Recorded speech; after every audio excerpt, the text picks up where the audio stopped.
Hola, hola, les doy una cordial bienvenida a este nuevo ciclo de aprendizajes que comenzamos el día de hoy. ¿Mm? Estoy muy contento de que podamos seguir juntas y juntos utilizando de la mejor forma las tecnologías. Les voy a contar las múltiples temáticas que profundizaremos. En primer lugar, el arte y la cultura. El arte es la representación creativa de la realidad y la cultura son todos aquellos elementos que nos dan identidad. ¿Mm? Voy a utilizar en primera instancia los libros, que son aquellas plataformas que nos han servido tanto para resguardar el conocimiento, para poder transmitirlo, para poder heredarlo. ¿Mm? Y con respecto al arte, por cierto, que en la historia del arte han ocurrido hitos en distintas culturas, en distintos lugares del planeta.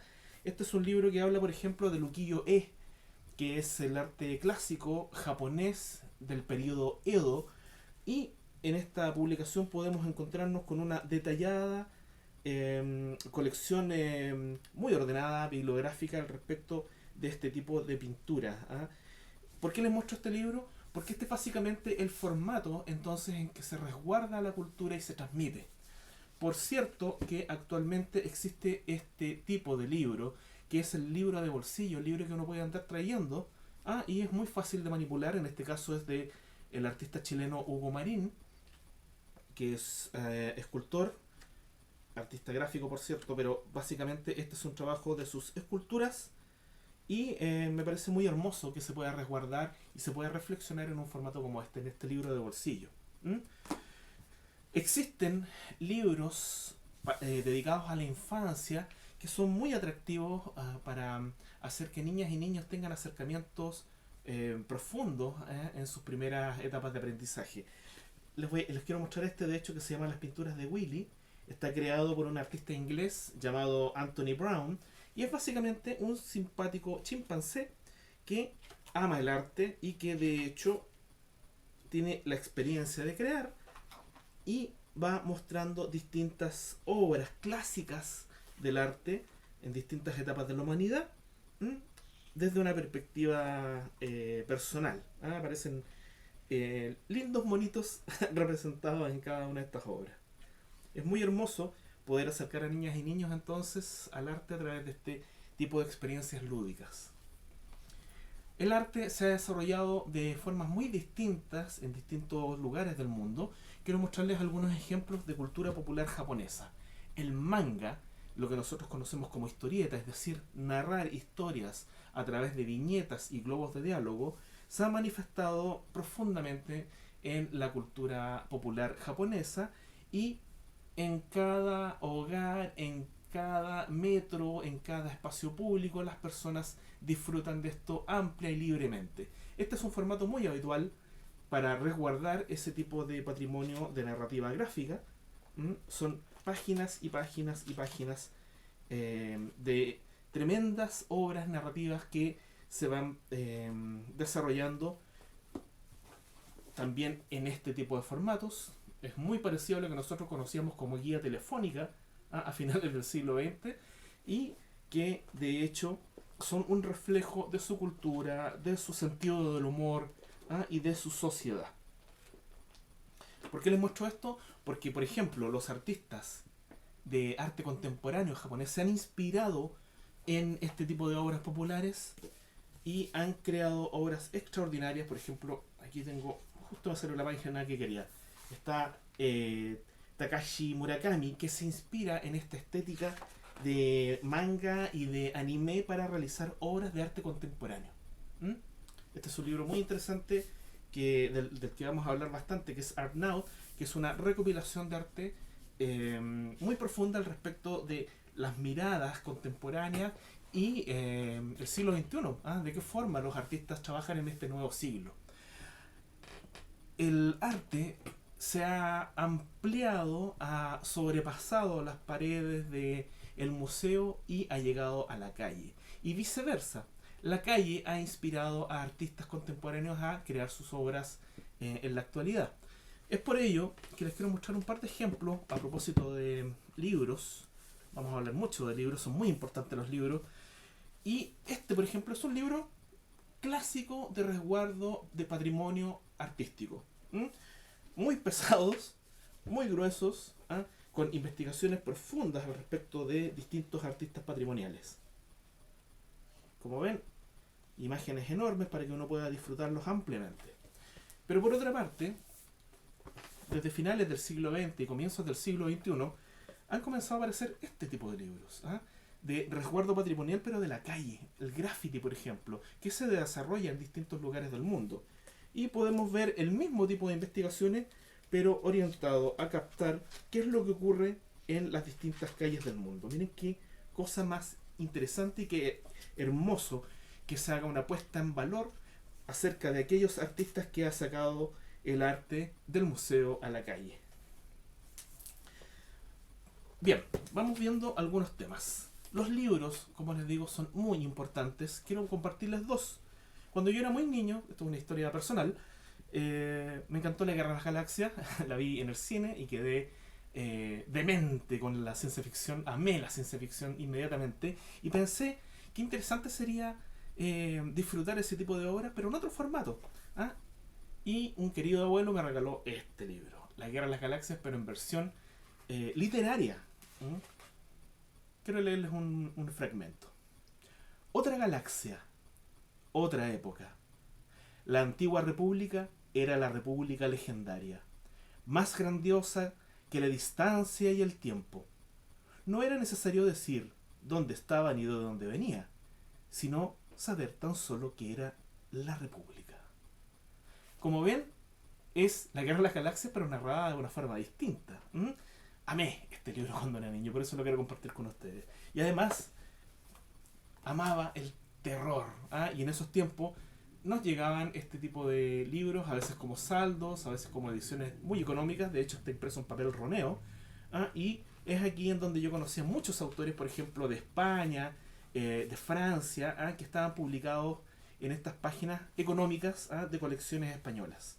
De hecho, recuerdo con mucho cariño, esto lo leía, no sé, cuando tenía 11, 12 años, a Pedro Montero, a José León Cano, ¿m? Y a clásicos como Edgar Allan Poe. ¿M? Entonces, uno disfruta de muchas formas el arte y la cultura y especialmente es que está resguardada en el mundo de los libros. Hay muchas formas de resguardarlos, hay muchas plataformas. Todo esto, de hecho, ahora es posible encontrarlo digitalmente, por ejemplo, en internet. Es muy sencillo, es muy fácil. Hay muchas posibilidades de páginas, de archivos, de videos en YouTube, en Vimeo, etcétera, etcétera, para disfrutar. ¿Mm? Todo vale, ¿eh? Todo es cultura. Todo esto nos da conocimiento e identidad. Vamos a ver mucho al respecto de la poesía. La poesía es básicamente jugar con palabras, describir las cosas de forma armoniosa, bella, juguetona, profunda, tal vez algo terrible a veces. Quiero mostrarles este libro, que es uno de mis favoritos, acerca de la obra de el artista chileno Enrique Lin. Voy a hacer un ejercicio poético y voy a dejar caer mi dedo en una hoja de forma aleatoria. ¡Pum! El paseo ahumada.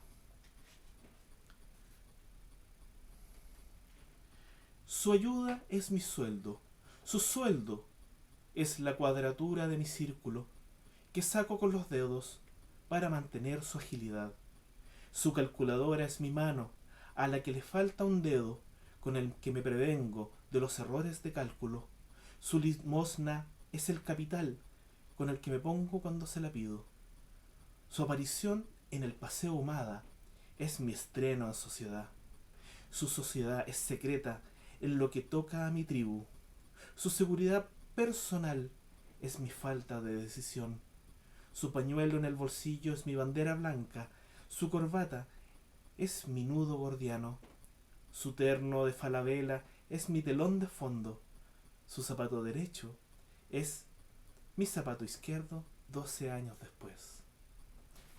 Hermosa poesía, muy profunda, muy inquietante a veces, de la obra de Enrique Lin. Y a propósito de Enrique Lin, miren qué curioso tener este libro, que es un formato habitual, con esto, que está hecho ni más ni menos que con cartón reciclado. De hecho se ve algo de las marcas del cartón. ¿ah? Estos son los libros cartoneros, es decir, un impulso creativo muy interesante al respecto de resguardar la poesía con materiales reciclados, con fotocopias, con elementos muy sencillos que nos permiten a todas y todos ser editores y recicladores. Y a propósito de eso y de la imaginación y de la creatividad, hay que ver que imaginar es una capacidad de poder sacar de nuestra mente a través de la creatividad ideas novedosas, crear cosas nuevas.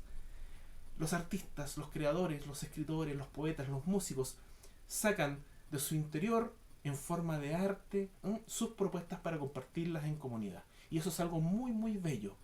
Es por eso que a mí me interesa mucho este tipo de formatos como el que acabo de mostrarles, y además el formato fanzine, que es básicamente un fanzine, una revista artesanal muy sencilla, que se puede hacer con materiales muy muy fáciles de utilizar, fotocopias o papeles simplemente corcheteados, cosidos, etcétera, etcétera. También se puede hacer doblado de papeles, por ejemplo. Miren este fanzine que interesante, con el clásico formato de acordeón. Esto nos permite comunicarnos y crear con libertad. Así que, por cierto, que siempre vamos a profundizar al respecto del tema de los fanzines o revistas artesanales. Hay un libro en el que yo participé, de hecho, como editor y también como investigador, que es Hey, hagamos fanzines, que siempre también hablo de este libro porque habla al respecto de la historia del fanzine en Chile, tanto como técnicas para poder realizarlos. Por otra parte, hay artistas que han trabajado en otros formatos, por ejemplo las tarjetas. Esto pertenece a una colección de tarjetas llamada Los Artefactos de el gran artista chileno Nicanor Parra. Y en estas tarjetas estaban sus pensamientos con distintas imágenes muy provocadoras en algunos casos. Voy a hacer otro ejercicio surreal. A ver. Y esta. Nubes. ¿Qué sería de Parra sin ustedes? Como ven, el ejercicio poético está llevado acá, lo voy a poner acá, está llevado a otro nivel, digamos, en términos de formato, en este caso de la tarjeta postal. El humo no deja ver las nubes. Antes sí, ahora no. El pan hace mal, todos los alimentos hacen mal. ¿Qué quiere decir Parra con todo esto? Bien, él, como muchos artistas del siglo XX, tiene una perspectiva creadora muy libertaria, muy provocadora, y eso tiene que ver mucho con las corrientes que se desarrollaron durante el siglo XX. Les voy a hablar de tres. A comienzos del siglo XX aparece el Dada. Es una respuesta nihilista de una creatividad extrema que aparece justamente como una forma de criticar, por ejemplo, el arte burgués o qué pasaba con el tema de la modernidad, qué pasaba con el tema de la vida, por ejemplo, en términos de adelantos industriales. Y por cierto, el Dada también tiene mucho que ver con una respuesta que se da contra la Primera Guerra Mundial. Luego aparece el surrealismo, una corriente que se inspira en los sueños, en el inconsciente, que tiene mucho que ver con la obra de Sigmund Freud y sus descubrimientos. Tremendamente revolucionario al respecto. Inspirarse en sueños es algo muy potente, muy potente. Y a mediados del siglo XX aparece el arte pop, una crítica al consumo, muy colorida, muy irritante a la vista. Bien, son interesantísimas corrientes que, por cierto, influencian de muchas formas a todos estos artistas. El collage. El collage es el arte de cortar y pegar. Tengo acá un libro de Pablo Picasso, un tremendo artista español, que es uno de los referentes más importantes al respecto del collage. El que hizo básicamente de forma muy natural, recortó y pegó. Pegó, por ejemplo, periódicos, pedazos de papeles, de papel mural, vemos acá, por ejemplo, y eso lo adhirió en sus cuadros. Y es un antecedente inicial al respecto de esta técnica que es muy hermosa, es muy económica y es muy expresiva, el collage. Es algo maravilloso. Y, por cierto, la fotografía. La fotografía es esa técnica que nos permite captar de forma mecánica un momentito de la realidad. un segundo, un fragmento. ¿Mm? Hay que tener mucha habilidad para ser un gran fotógrafo porque hay que estar en el momento justo, hay que ver la luz, la composición y saber hacer el clic justo en el instante adecuado. Entonces, tengo acá tres ejemplos que son muy interesantes. Primero, la fotografía patrimonial arquitectónica, es decir, el saber captar de una forma, aquí está, de una forma interesante al respecto, por ejemplo, de la luz y de la sombra y de la estructura, estos espacios arquitectónicos que hoy resultan, por ejemplo, patrimoniales. Es muy interesante que la fotografía se utilice como una forma de resguardo patrimonial. Por otra parte, tenemos la fotografía que nos sirve para hacer catálogos de arte. Este es un catálogo al respecto de esculturas africanas. Y nos permite estudiarlas, nos permite disfrutarlas a través de registros fotográficos. Y la fotografía ya como tal. Esta es una revista francesa de todos los aspectos de la fotografía. De hecho aparece mucho reportaje al respecto de distintos tipos de cámaras, de ampliadoras, así como ejemplos de fotografías del mundo. Por ejemplo, pueblos originarios estadounidenses captados en fotografía, esos momentos que han sido recogidos y que nos sirven para resguardarlos hacia el futuro. La fotografía es una bella experiencia de captar la realidad a través de un método mecánico. Muy, muy interesante. Por último, artistas se dedican a buscar nuevas formas de presentar su obra y compartirla con la gente, con la comunidad, y una de ellas es a través de la tridimensionalidad, es decir, salir de estos planos que nos muestran desde una forma plana, digamos, la realidad, a una tridimensionalidad que son tres dimensiones y nos permiten apreciarlo desde una perspectiva llena de posibilidades. Por ejemplo, este es un libro de pop-up, partiendo por el mundo lúdico de la infancia. Miren qué belleza. Esto me encanta. Tridimensionalidad. Y por otra parte, y se los voy a mostrar por acá, la escultura de reciclaje. Esta es una obra escultórica del artista chileno Mauricio Garrido, un corazón hecho con mangueras, con tubos eléctricos, con cojinetes, con cintas. De hecho es una obra que se puede colgar. Yo me cuelgo al cuello una escultura y para ser preservada, bueno, está guardada en esta cajita.